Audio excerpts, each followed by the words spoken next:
Hey guys, this is Mark Rodriguez here. And Sleepy Paige. Yeah, we're kind of tired now. We just came back from watching the Amazing Spider-Man 2 opening weekend, and we also had a bit of a big meal afterwards, so we're kind of tired and sleepy right now.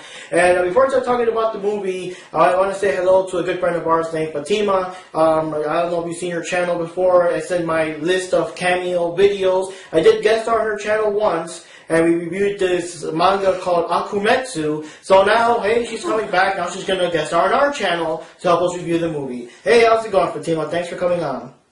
Hi Mark, thanks for having me on your channel. If you don't know, my name is Fatima and I run the channel Fatima Speaks. I've also filmed another Spider-Man review that is more of me just fangirling and going crazy, but it's interesting none the same, and the link will be provided in the description bar, hopefully below. Alright, so now let's start talking about the movie. Now, Amazing Spider-Man 2, I guess it kind of follows, I don't know, a couple of months or whatever after the first one.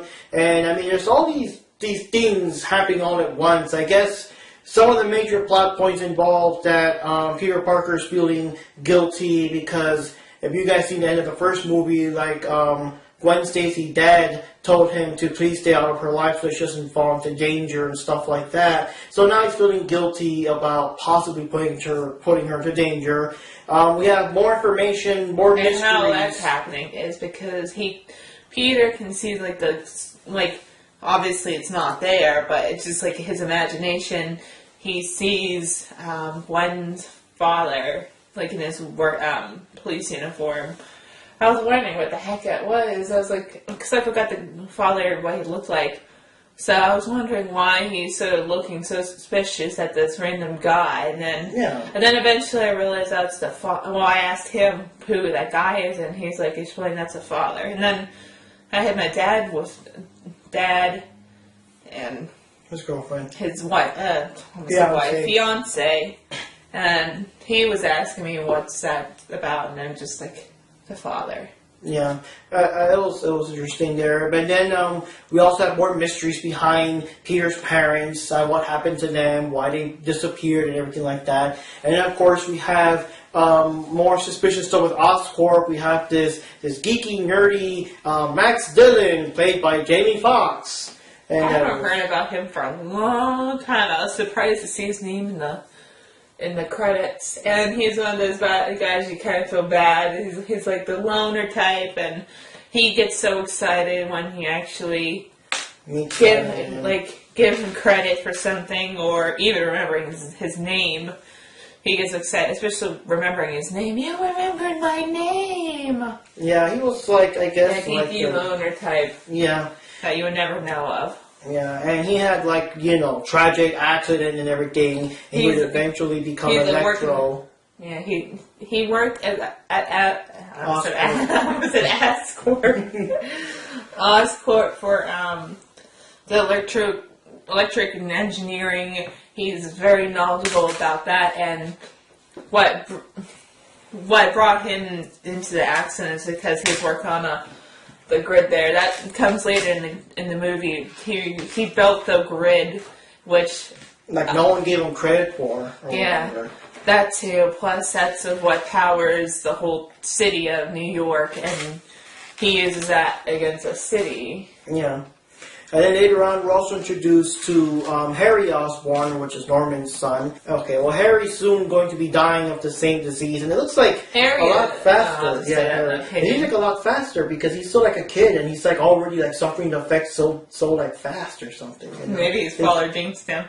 You're gonna die, and then 5 minutes later in the movie, or 10 minutes later in the movie, you're dying. I know. But anyway, those are the basic plot ideas then. I guess it's what's going on between Peter and Gwen Stacy, Max turning into Electro and all his powers and stuff, and all the stuff that happens to Harry Osborn. So all that's basically like the major plot of the movie and things like that. So, yeah, so what do you think of the movie though? What do you think of the story and everything?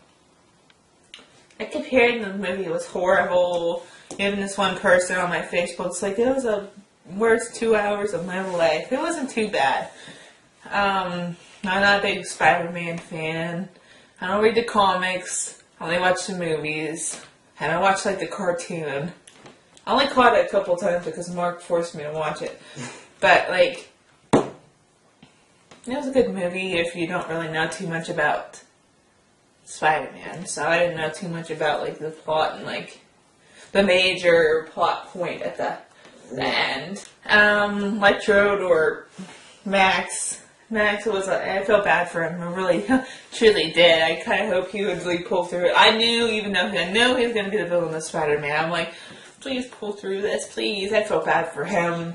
I felt bad that he was so alone and a loner, but I guess how they always say sometimes loners snap. What I have to say is Harry, whenever he was normal, he was kind of, I don't know, the actor's just ugly. Weird, I don't know, the emo kid, yeah. The hair. That hair is so tacky. I felt like he should go like that a couple times. Yeah, it's like I don't know if that's what he looks like in the new like Ultimate version or whatever, but yeah, it's kind of weird. I don't like the hair. That threw me off. I kept watching them when I was watching the movie. I kept looking at his hair, but I thought when he was normal, he was ugly, and then when he turned into Green Goblin, he got uglier. So he went from ugly to uglier. Yeah, I know. I think that's all. I just felt bad for the Electro until he started really going insane. Harry went insane at one point, too. Yeah. To insane just try to save a life. Because he later found out that Oscorp itself was doing even more sinister things and stuff. So he was still like angry against that, how they're experimenting on people at Ravencroft. So he wasn't that evil like near the end. He was just doing whatever he had to do to stay alive and everything. And I guess if Spider-Man won't help him, he'll force him and stuff like that. Because what can you do? Yeah, but now he didn't do anything with Spider-Man. He took that. I don't know if that should be a spoiler. Okay, never mind. No, you just said it's a plot thing. It's a plot thing. I mean, so he even just took the spider venom and just used it himself. Exactly. And well, my opinions, I think it's a good movie. I don't know. I guess some of the big drama parts, I don't know, they might drag on or something. I mean, I'm just confused by the whole thing with Peter Parker's parents and junk because I don't know how big of a plot point that was in the comics. I don't know if that's a big deal in the Ultimate comics. I guess that's a way to make these movies different from the others. So it is kind of, I don't know, whenever a movie ignores everything else and just digs deep into this part, I don't know. I'm kind of watching it too, but it's weird. And the Rose Belt train and the coins and the clues. It's just weird. I don't know. It's like Uncharted or something. Secret Underground, whatever, it's like weird. But other than that, Spider-Man did a good job. He was a good job with the wisecracking and everything. He did a very good job with that. I mean, I like that. And it's like I don't know. I guess there's a lot of humor in the movie. Yeah, in a way. Yeah, it's like the way they did it. Like Tobey Maguire didn't maybe said like a joke or two, but I guess like action was just so fast. Like, there really wasn't much time to just squeeze in random dialogue. But in these movies, somehow, I don't know, it's like fast-paced, but Spider-Man still has time to throw a joke here and there, And the slow-mo moments. Yeah. The slow-mo, like his spider sense is going on, and he does his slow-mo thing, doing this, that, and then, like, he goes and does it. That's kind of cool, slow-mo version. Yeah, that was cool. I guess it's called his spider That's sense. incredible reflexes, that scene where the electricity was going to hit the railings and he saw all these people and somehow... There's only 2 people that were going to touch those things. Yeah. But wow. So anyways, bottom line, it was a good movie. And hey, Farrah, you can also tell us what you thought of the movie. Give us your thoughts. Okay.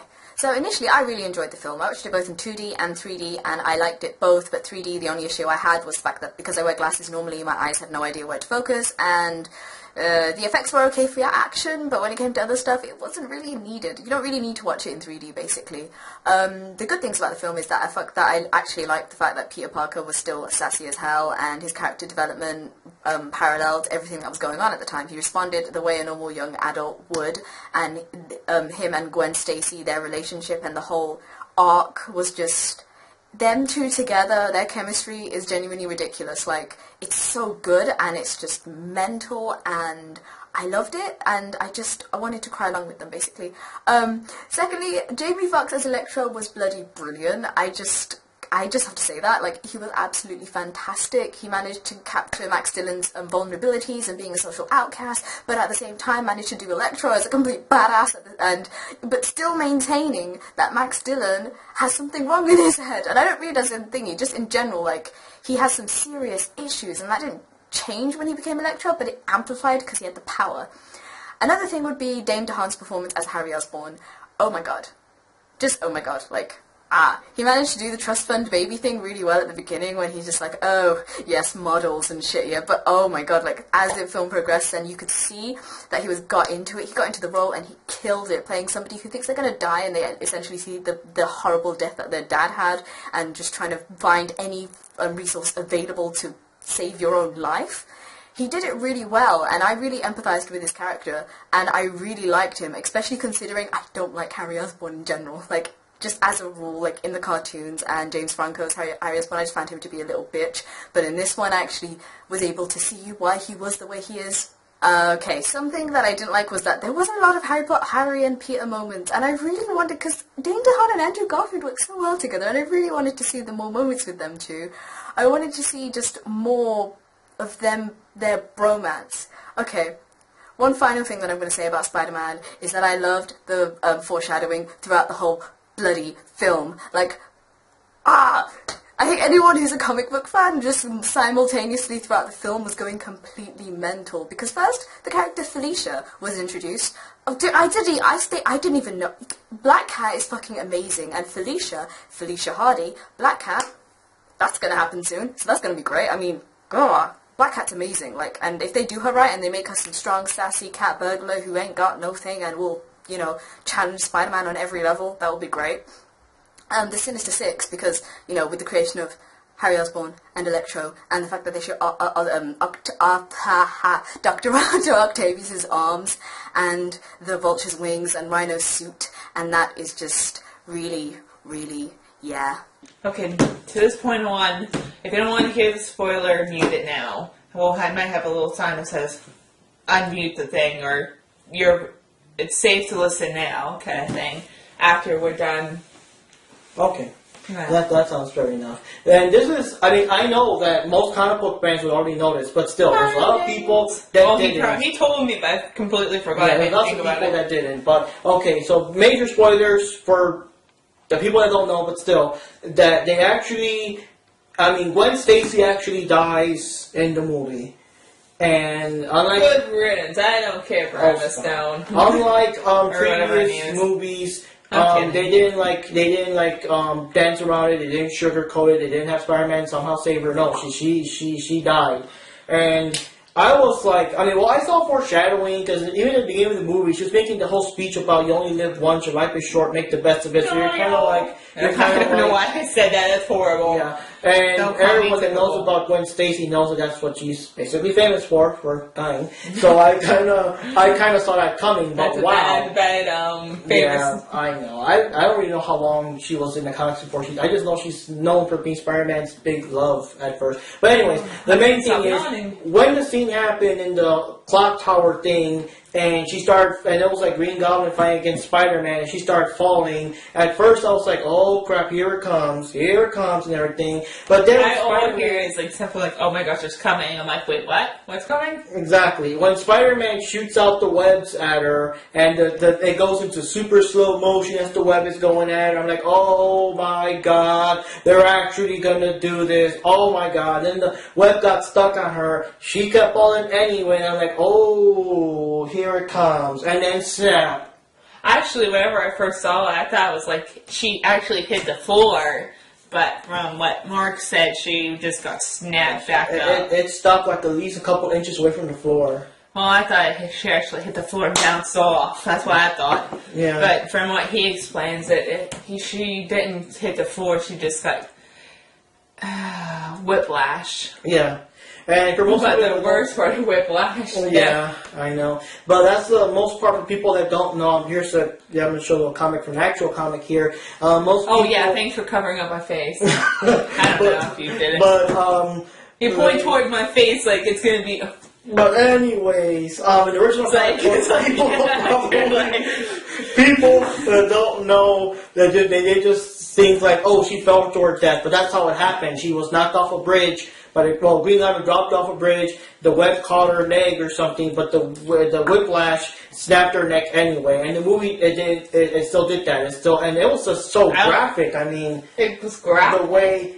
Well, I mean, not really. Well, no, but it just shocked me the way, because in the comics she was falling face down. Unless you see bone, that's the only way. Yeah, I know that. But I mean, she was falling face down. It grabbed her leg. She just stopped, and that's it. In the movie, it was like her whole body flying, so her whole body just when she. And so it was like, wow, like just more impact. And I was even telling her. Yeah, I was even telling her that it was just more impact seeing like live people doing that compared to drawing a comic. Gwen Stacy's death, yes, it happens, guys. Gwen Stacy's death was bloody sad, and just the way it was done was really well. I like the fact that they stuck to her falling and Spider-Man failing to catch her, and the thud, if you've watched the film, you know what I mean. The thud when she really, really done, and that fight scene was really good. But I think, yeah, it was kind of short. It was relatively really short, but I think, because everything that happened with Electro, it kind of needed to be short, because they're trying to build a foundation for a whole universe of Spider-Man stuff to happen, and this film is like a building block. So I feel like in the third one, a lot of things will be expanded, and that will be really good. And yes, Spider-Man gets me so hyped up. Whenever we got out of the theaters, I was just like thinking like, it was only like two. Well, like I said before, he didn't really realize it was going to happen like that. He didn't think that would hurt her. He was just thinking save her. But what I thought is, it's either, if he knew, it was either let her fall and die that way. This is so bad. It sounds so horrible. She's either going to just die landing on the ground, or dying like the whole how it happened. So it sounds sadistic, but either way. Basically. Yeah, she was screwed either way. But it sounds so sadistic for me saying this, but like he killed her pretty much. And one thing I remember, back when the first Spider-Man movie was made with Tobey Maguire, that did a similar scene but with Mary Jane instead of Gwen Stacy, people were complaining about why she didn't die, why they saved her and all that. And, well, first of all, of course, the most obvious reason is because, well, it's supposed to be Gwen Stacy that dies, not Mary Jane. But the second thing is that they didn't want... I mean, it was like the first Spider-Man movie that came out. It was like the first thing. They can't have a downer ending where the hero fails to save the girl, So, I guess just like how lots of people out here, I heard lots of people cry, I heard lots of people got emotional or just plain shocked because, they're not big enough Spider-Man fans to know that's going to happen anyway. I forgot, so... It was like, whoa, and it is a bit of a downer ending, I would say. So I guess, yeah, and we'll see what happens from here as more things are coming for the sequels and everything. And I do also want to say they made a big deal about the Rhino being in the movie, even though he was kind of sort of barely in it. Stop right there. Unmute. Oh yeah, now you can unmute the video. Well, we have to have a sign. Because obviously you won't know what that means when your mouth is moving unless they can read your lips. It'll pop out. Okay, so that's where we're going to have a sign that says, you can listen now, it's safe to listen. Okay, well the last thing I want to say is that the Rhino's also in the movie, but he's barely in the movie really. It just has a culprit from the beginning of the movie where he was stealing from Cope. I know. Yeah. But he was in the beginning of the movie, and then they brought him back to the last part. I don't know if he's like some random criminal that they decided to bring him, or is he actually a character? He's actually a character. I would not know this because I don't read Spider-Man. Yeah, I but the don't one care thing to read Spider-Man. is that I've heard rumors that this is how he is in the Ultimate version, but I just don't like the Rhino being a guy in a mecha Rhino suit. I don't love he kept exposing himself. Why didn't a cop just pop a bullet at him when he was showing off? Especially whenever I knew the kid was there. There should have been a freaking sniper somewhere where he had his eye trained on the guy. Geez, when he popped out his open up his show off his face and everything, that little kid decides to come out, Spider-Man, and approach him. But that was a few minute thing. He he should have got shot right there. Could have been a sniper somewhere. I could have just killed him right then and there, but he's important for the next movie, so you can't kill him there. And there's the issue of Rhino, because I know there's issues with him having a mechanized suit and him being a complete twat in the film, but Rhino's not really a likable character. Like, he wasn't likable in the cartoons. I clearly remember that. I remember thinking he was a twat, and that he just wasn't very nice, and he was just annoying, and I think the mechanized suit gives him, like, this badass kind of thing, and it brings it into the 21st century rather than having a really crap suit. And I like that he was overly Russian because it was just so hilarious at the same time. And those are my thoughts on Spider-Man. Thank you for having me. I'm sorry. Thank you for having me. And I do have my Spider-Man jumper on. Just thought I'd say that. Okay, bye. Thank you a lot, Fatima, for dropping by and guest starring in our channel. That's pretty cool. And yeah, this is an awesome movie. I don't know, I mean, it's not horrible like people are saying. I don't think it's bad. I think maybe because it didn't expect the ending to end in such a sad note, so maybe it left a lot of people empty or kind of upset or sad or something. Maybe that's why it would be kind of horrible. The only thing I could think of, but it was a well-done movie, decently paced, lots of stuff. Spider-Man acted like Spider-Man with a silly joke and everything, and the villains were interesting and tragic. Mostly, yeah, they were extremely tragic villains, and with both. One was ignored, and he wanted to have a place and be known, and the other one is dying, and he wants to find a way to save himself. Yeah, and people having. And Rhino was just mad because he couldn't steal stuff. Yeah, and that's his tragic background. Yeah. And for people that were having his horrible tattoo across his forehead. And there were people that were background. Yeah, they were having doubts, like when they first announced the casting and Jamie Foxx was going to be Electro, like, oh man, Jamie Foxx, are you kidding or whatever? He actually did a good job. And one thing that Paige mentioned too is that he reminded her of. Oh, I had to tease Mark. I'm like, hey, Mark, is that their version of Baxter Stockman? Yeah, his earlier klutzier self did kind of seem like a live-action version of the Nickelodeon clumsy and sloppy Baxter Stockman. But anyways, guys, that wraps it up for this episode of Mark and Paige in the Movies. And once again, thanks for guest starring on our channel, Fatima. And check out her channel, links below, with her channel, with her review of Spider-Man 2, and with her other video, the one that I guest starred in, so you can see that too. But yeah, you all have a good one, guys. This is Mark here.